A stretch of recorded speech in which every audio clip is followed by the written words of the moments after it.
ప్రజాపాలన దరఖాస్తుల ఆన్లైన్ ప్రక్రియ శరవేగంగా కొనసాగుతోంది. ఉమ్మడి వరంగల్ జిల్లా వ్యాప్తంగా ఇప్పటికే 6 లక్షల దరఖాస్తుల ఆన్లైన్ ప్రక్రియ పూర్తయింది.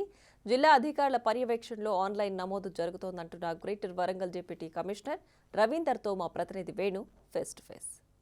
కాంగ్రెస్ ప్రభుత్వం అభయహస్తం పేరుతో 6 గ్యారంటీలు ప్రకటించడం, ఒక గ్యారంటీ ఉచిత ఆర్టీసీ ప్రయాణంతో పాటు మిగతా 5 గ్యారంటీలకు సంబంధించి ప్రజాపాలన పేరుతోని లబ్ధిదారుల నుండి అప్లికేషన్ తీసుకోవడం జరిగింది. నిన్న లబ్ధిదారుల అప్లికేషన్ల గడువు ముగిసిన తర్వాత కూడా ప్రజాపాలన దరఖాస్తులన్నింటినీ కూడా ఆన్లైన్ చేస్తున్నారు. ఈ కంప్యూటరీకరణ అయితే నిన్నటి నుంచే మొదలైన పరిస్థితి కనిపిస్తూ ఉంది.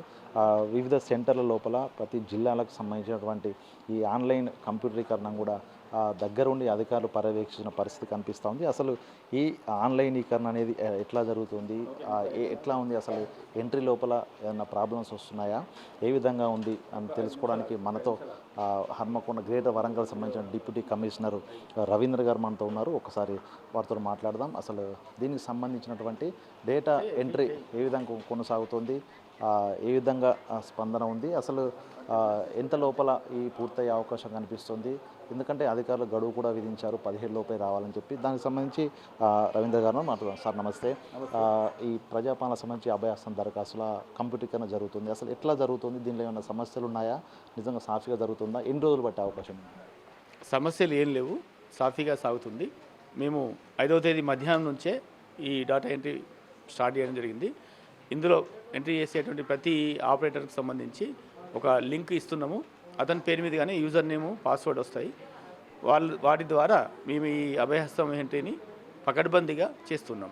అంటే ప్రధానంగా ఈ ఫిజికల్ ఫామ్లో ఇచ్చినటువంటి అంశాలే అందులో ఎంట్రీ చేయాలని చెప్పేసి కూడా సీరియస్ ఉన్నాయి. అట్లా నిజంగా ఏమన్నా ఎంట్రీ చేయకపోవడం, కొన్ని కాలమ్స్ వదిలేయడం, ఇట్లాంటి ఏమన్నా ఇబ్బందులు తలెత్తుతున్నాయా? ఇట్లా ఎంట్రీ చేస్తాం మేము లోపల. ఈ ఫారంలో మొదటి 12 అంశాలు వారి కుటుంబ వివరాలకు సంబంధించినవి తెలియజేయడం జరిగింది. కుటుంబ వివరాల్లో కుటుంబ యజమానికి సంబంధించిన ఆధార్ కార్డు మరియు కుటుంబ యజమానికి సంబంధించిన రేషన్ కార్డు ఎంట్రీ చేస్తున్నాము. ఒకవేళ కుటుంబ యజమాని ఆధార్ కార్డు కానీ రేషన్ కార్డు కానీ తప్పులు రాస్తే వాళ్ళు అటాచ్ చేయడం జరిగింది జిరాక్స్ కాపీలు. దాని ద్వారా మనం సరి చేసుకొని ఎంట్రీ చేస్తున్నాము. ఫ్యామిలీ మెంబర్స్ మాత్రం ఒకవేళ ఆధార్ నెంబర్ తప్పు చేస్తే మనం విచారణకు పోయినప్పుడు వాటిని సరి చేసుకునే అవకాశం ఉంది కాబట్టి వాటిని మేము ఎగ్జిట్ చేసేసి ఫామ్ నింపుతున్నాము. అంటే రేషన్ కార్డు సంబంధించి లేని వాళ్ళు చాలామంది కొత్త రేషన్ కార్డు కోసం అటాచ్గా ఒక అప్లికేషన్ కూడా చేసామని చెప్తున్నారు. ఒకవేళ లేకపోతే, రేషన్ కార్డు లేకపోతే ఎంట్రీ ఎట్లా జరుగుతుంది అసలు వాళ్ళకి సంబంధించి? ఇప్పుడు ఇచ్చిన ఈ మన సిస్టమ్కి సంబంధించిన డేటా ఎంట్రీ ప్రోగ్రాంలో రేషన్ కార్డును డిఫాల్ట్గా ఇవ్వలేదు. అది లేకున్నా మనం ఈ ఎంట్రీ సబ్మిట్ అవుతుంది. ఓన్లీ ఆధార్ మాత్రం లేకపోతే సబ్మిట్ కావట్లేదు. కాబట్టి రేషన్ కార్డు లేదు, వాళ్ళు అప్లికేషన్ చేసిండ్రు అనే వారికి ఎలాంటి సందేహం అవసరం లేదు. మేము డేటా ఎంట్రీ పూర్తి చేస్తున్నాము.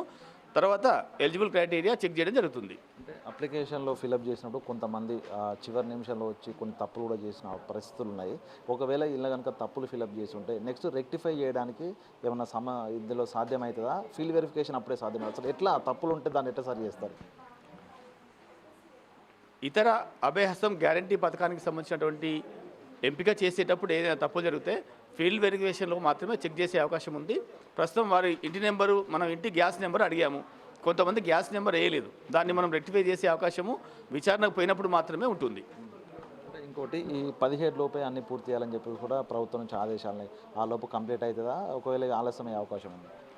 ఇప్పటి వరకు మాకు కలెక్టర్ గారు మరియు కమిషనర్ గారు ఇచ్చిన నిబంధన ప్రకారం మేము 5వ తేదీ మధ్యాహ్నమే కంప్యూటరీకరణ స్టార్ట్ చేయడం జరిగింది. మాకు 17వ తారీఖు లోపు చేయాలని చెప్పి ఆదేశాలు ఉన్నాయి.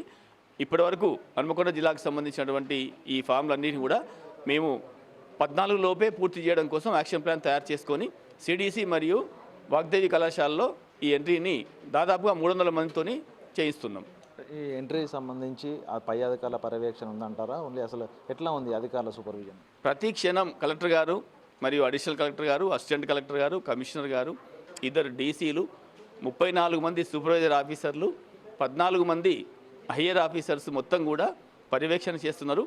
రోజుకి దాదాపుగా ఒక సెంటర్కి 4 సార్లు పర్యవేక్షణ చేసేందుకు తిరుగుతున్నారు. ఎక్కడ ఎలాంటి మిస్టేక్స్ జరగకుండా సూపర్వైజర్ ఆఫీసర్లు కూడా ఉన్నారు కాబట్టి ఎలాంటి తప్పులు జరిగే అవకాశాలు లేవు. ఇది మొత్తంగా ప్రజాపాలన అభయహస్తం దరఖాస్తు సంబంధించి ఆన్లైన్ ప్రక్రియ. దాంతోపాటుగా ఉన్నతాధికారుల నిరంతర పర్యవేక్షణ కొనసాగుతుంది. ఈ యొక్క అభయహస్తం దరఖాస్తులను కూడా ఆన్లైన్ చేసిన తర్వాత ఫీల్డ్ వెరిఫికేషన్ వెళ్ళిన తర్వాత దానికి సంబంధించి ఒకవేళ తప్పులు ఉంటే ఆ సమయం లోపల వాటిని రెక్టిఫై చేసే అవకాశం ఉందని కూడా అధికారులు చెప్తున్న పరిస్థితి కనిపిస్తుంది. మొత్తానికి మరి కొద్ది రోజులనే ఈ యొక్క అభయహస్తం దరఖాస్తుల ఆన్లైన్కరణ పూర్తి చేస్తారు. ఆ తర్వాత ఫీల్డ్ వెరిఫికేషన్ వెళ్ళి అదే తొందరలోనే కాంగ్రెస్ ప్రభుత్వం చెప్పినటువంటి గ్యారంటీల అమలుకు శ్రీకారం చుట్టవేందుకు మాత్రం వడివడి అడుగులు పడుతున్న పరిస్థితి కనిపిస్తూ ఉంది. వీడియో జర్నలిస్ట్ సంతోష్తో వేణు బిగ్ టీవీ వరంగల్.